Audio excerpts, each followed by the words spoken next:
welcome back to One on One with Mr. U. Of course, I'm your host, Mr. U. In studio with us, we have the founder of Andrew Pole's Performance Coaching. He's an athlete, a husband, a founder, a small group coach. Andrew Pole is in the house. Andrew, how are you, man? I'm doing great. It's so good to finally be here with you. I've really been looking forward to this. Same here, brother. It's been a long time between this time and the time that we first got a chance to connect, but I'm excited about the conversation. For you guys that are watching and listening, of course, this is a live episode, so it's going to be going on all of our social media platforms, excluding maybe Instagram. So we'll have that going for you after the show, probably about an hour after the show, and all listening platforms will also pick up the episode about an hour after the show. So if you are interested in following it with me for any reason at all, in the upper right-hand corner of your screen, the QR code, use that. You can contact me, book coaching appointments, ask questions about our show, all in that QR code in the upper right-hand corner of your screen. I think it's the right corner of your screen, or is it in reverse? Mine is on the right. So I got it on the right. Thank you, Andrew. All right. So we always ask our guests to come in and kind of share initially about their childhood, their upbringing. What was life like for young Andrew? How'd you get from there to where you are right now? Go ahead. Yeah, so I grew up in Phoenix, Arizona. My father was drafted during the Vietnam War, and we were really lucky that because he was a doctor, he was put on an Air Force base stateside instead of sent over to Vietnam. So I grew up on Air Force bases as a young kid in Phoenix, and I had a middle class childhood, but I think some of the things that were important about my childhood that shaped me and that sort of led my journey to becoming a coach ultimately were.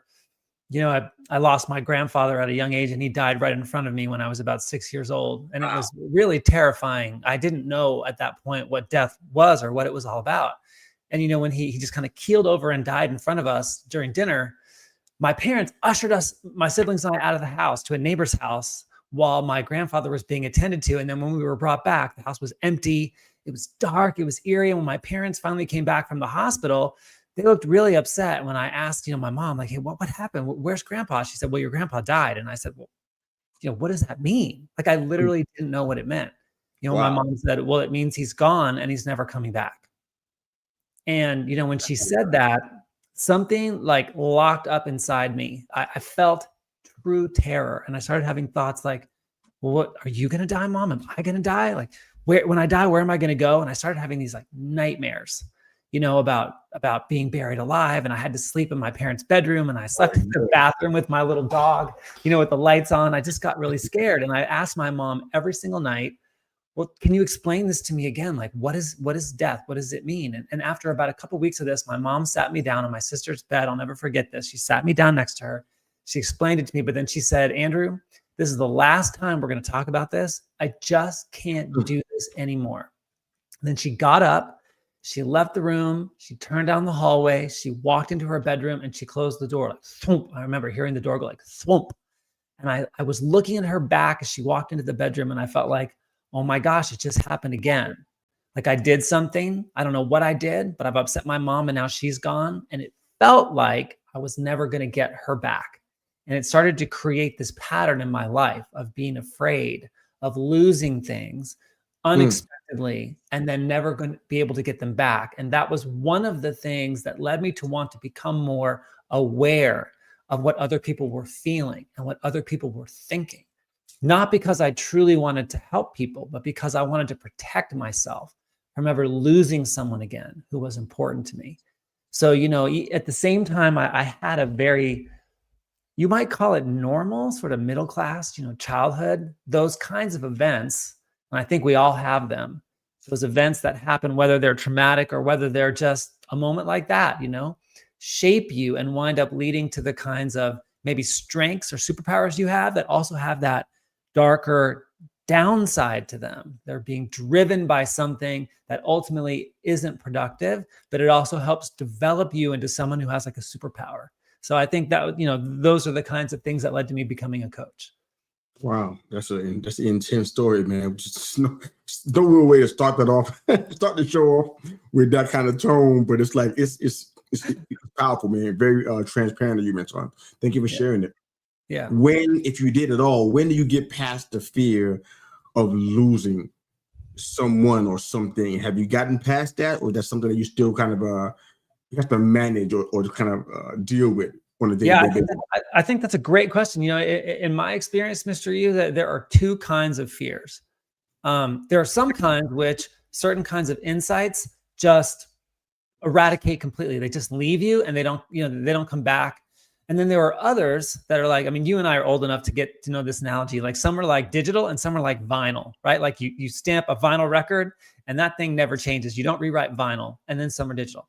This particular one for me has been like vinyl, right? So with all the work I've done, I've never been able to eradicate the fear. But what has happened over the course of many, many years of being aware of it and actually working at it is that when the fear comes up, I'm able to now kind of just look at it and be like, oh, look, there you are. Like an old friend, like, hey, you're welcome in the car, but I'm gonna hold on to the steering wheel. Like, yeah, I know you're here and you don't have to go anywhere, but I'm still driving, So it's one of those kind of fears for me that it never seems to go away, but it's more like a gnat at my heels than a big dragon looming on my path. I love it. I love this, man. Now, that's true when it comes to relationships, but I will say this, as I thought about your question, sometimes, and I bet you can identify with this because you also coach, sometimes after you have a client for a while, like recently I had a client complete with me after 4 years of coaching. Even though I knew it was the right thing, like I knew that it was time for him to move on. Yeah. When I lose a client, I start having this mild form of panic, like, oh my gosh, I lost a client. Like, what if I never get another client? What if I churn all my clients? Like, what if I never work again? Like, you have these things like, I'm going to lose something and I'm never going to get it back. It will creep its way into my experience. And then I'll be like, oh, wait, hold on. That's just that thing, Yeah. So yeah, it's definitely it's been there my whole life. And I think it will continue to be there. And I just have to keep being vigilant with it. Oh, I love this, man. And I definitely want to, kind of stay on that tone for this next question, just to kind of finalize it. Then we move into some other things regarding the coaching space in which we've been doing, founding multiple businesses and small group coaching and things of that nature. But final question about this particular part: what does being that close or that impacted by death, how does that change the way that you live? I'm asking that because I know a lot of people who have been attached, if you will, to that kind of stigma. They've felt it up close. I've been in that place too. But I think the measure of us is how we handle it, how we adjust. What do we do? Not to compensate, but to, I guess, turn that fear, if you will, into fuel. How did you do that based on the thing that you've dealt with? You just described so transparently. How do you deal with that? And has it changed the way you view your life and how do you live? Well, yeah, I mean, I like the way you put that. I definitely turned that fear into fuel, but I turned it into what I would call a dirty fuel in the early stages of my life, right? Like it burns hot, but it comes at a cost. But as I've gotten older, I've stopped being quite so afraid of dying, of my own death, as I was when I was 6, and as I even was in my 20s or 30s. Now that I'm in my 50s, I can actually embrace. I've gotten to a point where I can embrace that. I've seen enough of it. It's gonna happen to me too, and it doesn't feel quite as frightening. And I think part of that is maybe just sitting with the idea of it for so many years, and initially just moving through what for me was terror at a young age, to the point where it feels more natural now. And I think it helps me now that I can be with it without feeling so much terror, to ask myself the question, like, am I living my life in a way that's meaningful? Because I don't have an unlimited amount of time. So is the way I'm spending my time meaningful? Am I going to look back on my life when I reach that point, whether it's tomorrow and 50 years from now, and be like, I'm really happy about the way I used that time. I'm glad what I did with it. So I feel like I'm more able to do that now as I'm older, but I was not able to do that when I was younger. It makes a lot of sense. One of my favorite quotes from our dearly departed mentor, Dr. Miles Monroe, he always said this. It's a long quote, so I won't try to butcher it, but the bottom line is that he said the richest place in the world is the graveyard. All the inventions, the poems, the songs, the books that haven't been written, that's where they are. So all the untapped potential. And for me, I think some people are scared of spiders. Some people are scared of trees, even, believe it or not. Some people are scared of going outside. I'm scared of going to the end of my story and still being full and not being empty. Yeah. I love that, man. that's what drives me to do what I'm doing. I want to get into your coaching a little bit because I know you do some small group coaching, which I love because that's kind of where, for lack of a better word, the magic happens. Yeah. People can really get changed. It's not even in the big groups, despite if you're doing big groups, it's no offense to you, but the small groups, that's where it's at. That's where the individual stuff turns into a collective boon, if you will. But what do you like and dislike about the coaching space in general? Love to hear that from a fellow coach. What do you like about the coaching space? It doesn't have to be your particular genre where you are, but just in general.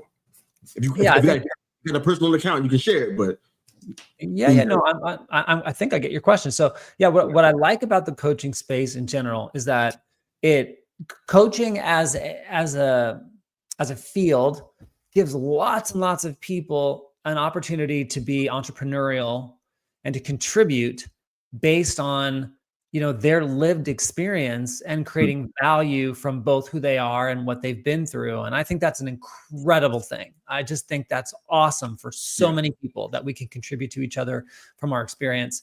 So I like that about the space. What I don't like about the coaching space is I feel like because it's still a little bit like the wild, wild west, it's not a regulated space, even though there is credentialing for coaching. Not everyone who coaches gets credentialed or has any formal training. I think there can be a lack of professionalism. I think that some coaches bring to it that isn't good for their clients, especially when you do small group coaching, or if you coach like I do in companies and you work with people on every area of their life. So maybe I'm coaching the CEO of a company, and every once in a while I coach his or her partner in the business or his or her partner in life. And then I coach their leadership team. I know things about people in someone's life that they don't know that I know. And so it takes a lot to be able to hold all that in the vault, so to speak, and not let it slip out. It takes a lot of energy, concentration, and practice. And I know, for example, examples of coaches who don't do that well. And they really do damage, in my opinion, to people's relationships because they don't keep the vault airtight. So there are just things about coaching that you don't generally see, for example, in the therapeutic space, because therapists are trained in this. And, there's a certain level of confidentiality there that people can expect. So I think that's a downside of the space. I also think it's becoming a little oversaturated, maybe, making it harder and harder for new people to break in. Oh, yeah. Yeah. So I think that's another challenge of the space. Yeah. Do you feel that personally? Yes, I do. Yeah, I feel okay. Absolutely. I hear you. Yeah, I mean, I'm luckily I've been coaching for 22 years. So say that again. What's that, Mr. You? I cringe at the idea where people still call me coach and mentor in some area of life, even if they're not clients anymore. I still cringe, kind of like, man, I want to be associated with the people who are doing this that don't. Probably shouldn't be doing it. And it's like that's right. They're more pervasive and maybe perhaps have the appearance of being more successful than I am. Like, ooh, I don't want to be associated with this. But finish your point, man. I'm sorry. Go ahead. No, that's good. It's good. We can end on your point. I like yours better. No, it's fantastic though. I love this. Before we get into some more what you're doing from a coaching standpoint, if you guys have any questions, if you're watching or listening, you have any questions for Andrew or myself, jump into the live chat. Can't wait to hear from you. If you want to shout out on our podcast, shoot me a text, 904-867-4466. 904-867-4466. I will promise you I'll answer you back and shout you out on the next episode of any of our shows that we do here. But go ahead, Andrew. So in regards to this, I'm going to ask you a question. How did you get into the role of being a coach for CEOs and founders? I know that everybody needs coaches, and I don't know how everybody goes about finding them. It's probably different for everybody, I guess. But how did your role come about? That sounds like a pretty intense role to I mean, I'm a high performance coach, but I feel like I'm just starting to get to the place where I'm on that level, where I'm coaching high achievers on that level, on the success ladder, if you will. How'd your role come about? How'd you look on an everyday basis? Talk to us about it. Well, so how it came about was I have been coaching professionally for 22 years, I mentioned, and I've coached a little over 10,000 people over those 22 years in both group settings and one-on-one settings. And so, when you coach that many people and you deal with so many different areas of life, you start to discover that on the one hand, we all put our pants on one leg at a time. And from the perspective of being a human being and dealing with other human beings, dealing with the challenge of working in teams and influencing people and outcomes, there's a lot about that that's going to be the same from industry to industry in business, or even from area of life to area of life, whether you're a relationship coach or you're a performance coach or you're a business coach. So that part of it can be generally applicable. But then when you coach startup founders, which I do as well, and these are people who are not necessarily bootstrapping their businesses, but they're raising seed capital and then potentially institutional capital to try to really scale a massive company. That's a very special space in terms of the kinds of challenges that those people have. And so it helps when you're a coach coaching executives in business to both have that human side of the equation where you have coaching ideas that will work in any context. And then at the same time, have deep domain expertise where you can bring that to the table with what they're dealing with in the world of business beyond just the human elements of business. So what does that mean? It means when you're doing the kind of coaching that I do in the space, you're going to be coaching an individual on their performance. And what is the performance of a CEO or a founder? It's fundraising, it's recruiting people, it's building their team, it's then leading and managing their team, it's managing their relationship with the co-founder, with their board, with investors. So there's all those interpersonal relationships. But then there's also just certain, there's the business side of it that they also have to be very strong at.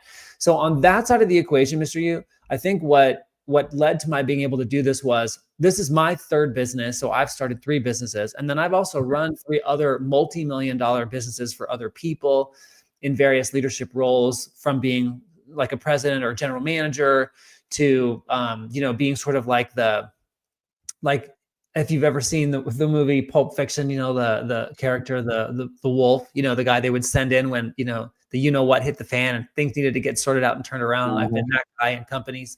Wow. And so what happens is when you go through those scenarios, you start to understand the kind of the dynamics of business, just sort of like you can learn the dynamics of being human. And so I think to be an effective coach for an executive, like a founder or like a CEO or other C-suite executives, it's really beneficial to bring both. If you have one, you can be powerful, but if you have both, you can be like a double threat, or a triple threat.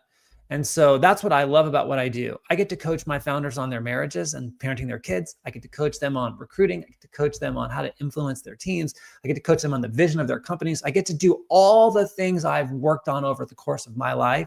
So for me, it just is more fulfilling that way, right? To be able to contribute from my experience, all the things I've learned.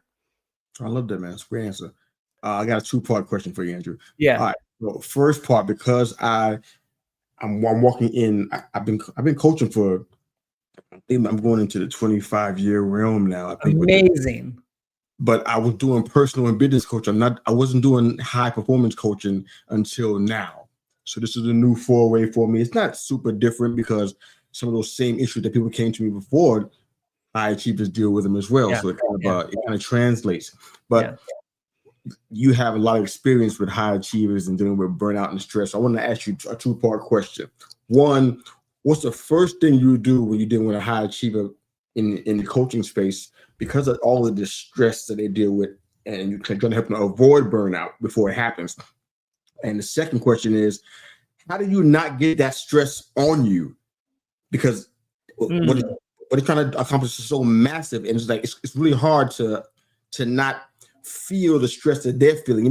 Kind of like almost. I mean, if you're not, even if you're not a feeler like I am, you still you get the residue of that because like it's so intense what they're dealing with, and you're trying to help them stay off of the ledge and still get perspectives. I mean, 2-part question. Hopefully, you got both of those.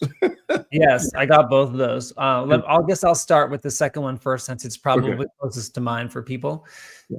So, in my personal experience with this, if you really care about and connect to your clients, if you are really invested in what they're trying to accomplish, and you take it on, like the way that I was trained to think about coaching was the person I'm coaching, their performance is my performance.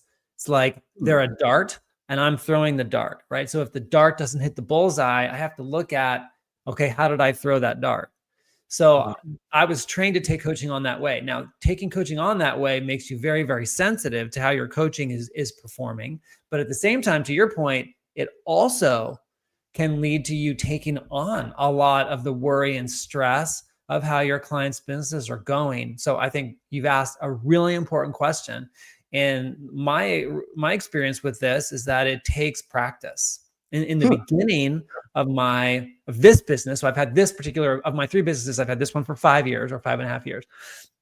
So when I started transitioning into coaching startup founders, the level of stress, like structural pressure, stress of having this sort of like ever diminishing cash runway inside of which to prove you have a viable product. And then once you've done that, to scale the growth of it, and you're always running out of money. You're always running out of money because startup businesses, unlike bootstrap small businesses, don't run on profits. They run on capital, invested capital. And so you have this set of investors watching you, either in your imagination or in reality, like watching your every move, thinking, how well are you spending my money? How hard are you working to make my money make money? And so there's just a lot of stress in that situation. So the pull for, as a coach, to feel like, well, this is also my challenge is strong. What I've learned is just that it doesn't actually do any good in terms of my ability to be an effective coach to take that on. It hasn't produced better coaching out of me. If anything, it's produced worse coaching out of me. So I've had to develop myself inside my commitment to be maximally effective myself, to let it go. And to get that there are so many things out of my control as a coach. The only access point I have in the situation is the call I have with that client. And so if I feel like on that call, I have performed at my best, then however it goes after that is out of my control, and I just need to let it go. And the unfortunate challenge of my industry with startup founders, which is not all of my roster, but it's a good chunk, is that no matter how great of a coach you are and how great your coaching is, 4 out of 5 of those businesses, if not 9 out of 10, will fail because the business model was never going to work, regardless of your coaching. It just wasn't going to work. That is the deal with venture. Like no venture capitalist generally picks better than 1 in 10 companies that make it, and they know that.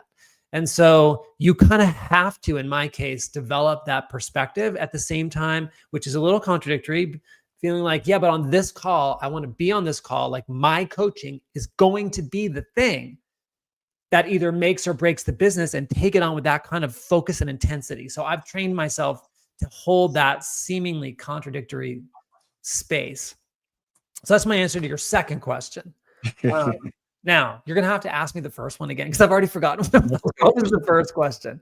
What's the first step you take when someone is potentially high performing as a high achiever? I can't say that there's always one thing. So let me tell you the 2 or 3 things I've got my eye on, and then depending on the person, we'll start at one of these 3 spots. Yeah. But so, okay. So number 1, high performers, when they move into a position of leadership for the first time, so like a first-time founder, first-time CEO, generally speaking, these are people who, because they are high performing, have already learned how to get themselves to produce results in a way that they've never needed to be managed by someone else. So oftentimes they haven't even had management, because they just produce, and people just leave them alone and let them go, like a wind-up toy. You just wind it up and let it go. So when they move into this position of leadership, it's the first time for many of them they're experiencing management on either side of the equation. So they literally don't know what they don't know about what is good management look like, what does bad management look like, what is like micromanagement versus appropriate oversight. They just have no register for this. So one of the things I have to keep my eye on is how much of that gap do I need to fill in by giving them like a baseline. Hey, here's what management is. Here's how it works. Here's what it looks like. Here's when it's done well. So that's one place. So then the other place of 3, so the second one of 3 is, like we talked about with dirty fuels, almost all of these people run on dirty fuel. And dirty fuel is not sustainable, and it doesn't generally lead to fulfillment. And that's the problem, because the way that I like to talk about this is, don't try to be fulfilled by success. Go do your best to be successful at what fulfills you. And the problem with dirty fuels is they're not oriented around fulfillment. They're usually oriented around compensating for some experience of lack that you feel as a human being. Right. So the more you win with those mechanisms, the more you feel the lack of being okay or the lack of being complete. And so it's a surefire recipe to burnout. So another place I'm looking at is, are they running on a dirty fuel? And if so, like, what do we need to deal with about that so they can still perform at a really high level, but without being driven by an untrue sense of that there's something wrong with them as a human being. So that's the second bucket. And then, the third bucket is people who misunderstand motion for effectiveness. So especially in the beginning stages of a startup where you're not exactly sure what the product is going to be or the one that works and exactly who the market is or what channel to sell them. There's so many experiments you have to run to quickly figure out, okay, this is the product, this is the market, this is the channel, and you could run out of money. So people are running these multiple experiments. They're trying to generate lots and lots of results. But it's easy to mistake all that when you're not really thinking of it from the end backwards. Like, okay, what are we trying to accomplish? How are we getting there? How do we know if we're on our track? If you don't do that kind of backwards planning, you will mistake generally motion for productivity. And that's another surefire recipe for burnout, because when you mistake motion for productivity, you can always keep moving. So you're never, ever, ever done. And you're never satisfied, and you never know if you're on track. All you know is you just got to keep going, and that's not sustainable either. So those are the big three buckets I'm looking at, and depending on kind of how the person's functioning, I'll begin at one of those three spots. I love that. All right, so we got 3-time founder of multiple multinational, multi-million-dollar businesses, Andrew Poles, in the house. If you contact him for his services, find out more about his story, andrewpoles.com. Just spell Poles for those that are listening and not watching. andrewpoles.com/services. All right, so let's go ahead. We're kind of almost up against it a little bit. So okay, all the questions I wanted to ask you probably aren't going to happen now. But you mentioned the dirty fuel of success. I understand what that means because we had a prior conversation about it. But break it down really briefly. What is the dirty fuel of success? What is that? Yeah, so a dirty fuel is one that burns really hot. So it makes things happen, right? It is actually effective, but it comes with unwanted side effects. It comes with unwanted, you burn gas, you burn natural gas, it produces methane. It produces carbon dioxide. So, too much carbon dioxide is not a good thing, right? If we don't have enough plants to recycle it, it's bad for the planet. So the dirty fuel is like that. So in the world of human performance, dirty fuels are things, like I said before, where they push you to act, they push you to adapt, they push you to be really good at something, but they come with a cost to your sense, your emotional well-being, your psychological well-being, your sense of being whole and complete. And I will tell you that I think that is the single hardest thing to do as a high performer, is to be able to generate the level of activity required for success in business, while at the same time getting that, whether it's a successful venture or it fails, however it goes, it doesn't tell you one thing about who you are as a person.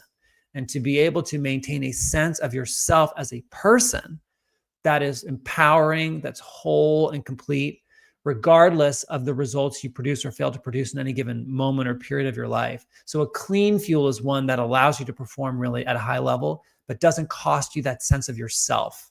Whereas a dirty fuel will not only cost you something in that sense of yourself, but it will force you to do things that undermine other important things in your life. Like you will not tend to your marriage or to your children or to your health, right? And that will all come with consequences you don't want. So that's what I mean by a dirty fuel, lack of balance. Copy that.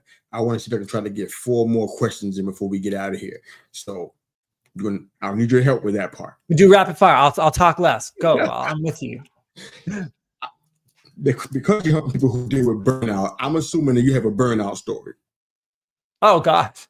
Yeah. It's called the first 25 years of my career. Do you have one you can share briefly and tell us how it impacted other people outside of just you? Yeah. So I think that probably the most emotionally upsetting one is when my daughter was around 17, I was working maybe 80-hour weeks. And I Mm. was both running someone else's business while I was also still coaching professionally. So I was double dipping. And Mhm. I was working with a group of coaches who were doing international coaching programs, and we would quarterly have these trainings where we'd have to travel and be in person. And this one conflicted with my daughter's prom, her senior prom. And I made the request not to attend this session, this coaching session, or to do it remotely, and it was declined. And so I had to make this choice to, maybe break with this company or be at my daughter's prom. And being so driven by success as I was at that time in my life, I chose the coaching weekend and I went. So I'm at this Ooh. coaching weekend. I had made arrangements to talk with my daughter by phone and a video call before her prom. And I show up and there's this big table of all of us and one person's missing. And it gets announced at the start of this weekend that the person who's missing isn't there because she is staying home for her son's senior prom. So her request was accepted and mine wasn't. And in that moment, I realized that I was a coward, that Mm. my drive for success had turned me into a coward. And my own success was more important to me than my own daughter's senior prom. And I missed that prom and it broke my freaking heart. And that was a real breaking point for me of realizing that, I needed to have more courage about the things that mattered to me. And success actually didn't mean more to me than being there for her. So I have many examples of things I did like that over the course of Yeah, my life, trying to be successful at the expense of things that matter. I love it. Let's keep going. Hardest thing you ever done in your life? Well, I think there's different kinds of hard. Physically, and in terms of mental resilience, it was definitely from nothing training for and completing a 100-mile mountain biking race at 10,000 feet of elevation up in the Colorado Rockies. That's insane. That was brutally hard. Why in the world? Okay, we have to leave it there. What's one big leadership myth that you have noticed that kind of hold potential leaders back? 100%. One big leadership. The myth that because you're the leader, you're supposed to have all the answers and know what to do. That is the single biggest thing that holds them back, that they're just, when they believe that, they're unable to say, I'm uncertain, let's figure it out together. Such a simple thing to do. But if you feel like you're supposed to know everything, you get so locked up trying to pretend you know something when you don't, that you don't get the opportunity to learn and to have people partner with you on what you're trying to accomplish. No, I love that. I love that. Is there in your mind, a number one mindset shift that you think separates people who are successful in business from those that are not? Yeah, I think, I don't know if it's a mindset shift for sure. So tell me if I'm not answering the question as you intended it. But I think the people who are good diagnosticians, the people who can look into what's happening on the ground and see it for what it is, and therefore make really smart adjustments, because business is a series of adjustments based on feedback, from the market, from people, et cetera. And so the ones I see who are successful are the ones who can see the world the way it is without personalizing it, making it mean something about them. They can just see, people don't like this part of our product, or whatever, and then adjust. Those are the people who tend to be really high performing. That's really good, man. I like that. Somebody who wasn't sure how to answer it. That was fantastic. I like it. So our final question for today is called a CMV question. It's a theoretical exercise, if you will. Okay. Career, mission, vocation question. What I do is not to diminish your abilities, talents, and all of your accolades, but theoretically and temporarily, I erase it off of the board. Okay. Anything you've done as a hobby, career, vocation, I erase it. What do you believe Andrew Poles is doing right now outside of those things, outside of those areas? Ooh, wow, what a great question. Let's see. I don't have any Jeopardy music, so you're kind of on your own with this one. Yeah. Okay. Fair enough. Let's see. Let me think. So I don't get to have any of my vocations or hobbies or anything. Nope. It's still going to be inherently you, though, but it's not anything you've done up to this point. Yeah. So this isn't something I've done, but this would be very me, and it seems daunting, even, to be honest. But I think I would be doing something to try to move the needle on ending war on the planet. I'm really, really, it really affects me to see And I just see it's so completely unnecessary, and so many innocent people get harmed. So I think I'd be doing something with that. I don't know how I would do it, but I would really want to. Because that creates a question for me. And anytime I ask this question, I always wonder if the person can still do it. Is there still time? But I'll leave that with you. I want to ask you a question outside of that. Okay. When I hear something like that, people might think automatically, oh, he means activism. But is there something greater or more impactful than activism? Is there this is a theoretical question, might not have an answer to it, but is there something greater than that can actually impact war at its deepest level? Because sometimes activism sometimes it's just noise.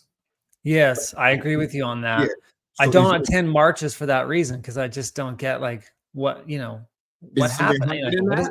Right. So no, I think if I knew, I really feel like if I knew how to do this for sure, I would actually be doing it right now. But this is my hypothesis, okay? Sure, and I don't think I would go towards activism. But what I have found in my life is that, and I think social media is a good example of this, not, where this breaks down, is that when you're with a human being in person, in a room, face to face, there's always an opportunity to have a conversation that allows somebody to connect to another human being as a human being versus as an enemy or as an adversary, and to create a form of empathy. And I think the Truth and Reconciliation Commissions in South Africa are a great example of this.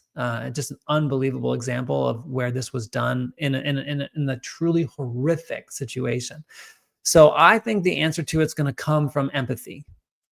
I really do. I like it. And I don't know if activism is ever going to create empathy.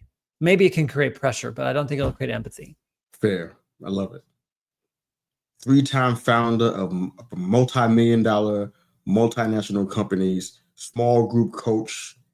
This man is an influencer if there ever was one. Andrew Poles, thank you for being here with us, man. I appreciate your time here.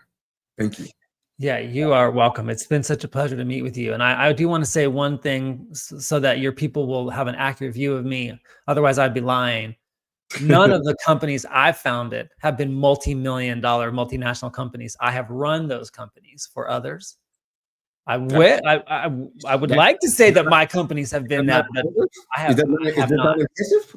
What's that? Is that not impressive? I mean, you think it's easy?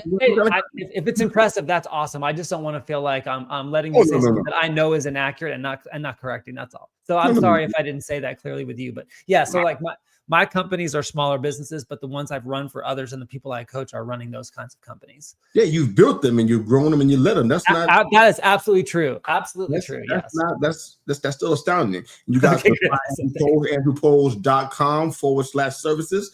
You can check him out for coaching or to get any insights to him. Maybe pick his brain on how he's been doing what he's doing. I'm sure he's happy to help you out as your next performance coach. If you want to contact me for any reason at all, feedback on this show, or you want to think about me as your high performance coach, QR codes upper right hand corner to our landing page. Love to hear from you there. Andrew, thank you again for jumping in here and doing this, man. This has been a fantastic conversation, man. Thank you so much. You are a great interview. I really enjoyed this a lot. Thanks for having me on. Thank you, man. If you want, you got 60 seconds, man, to speak to the audience, man. Whether you want to send any pearls of wisdom you want to share.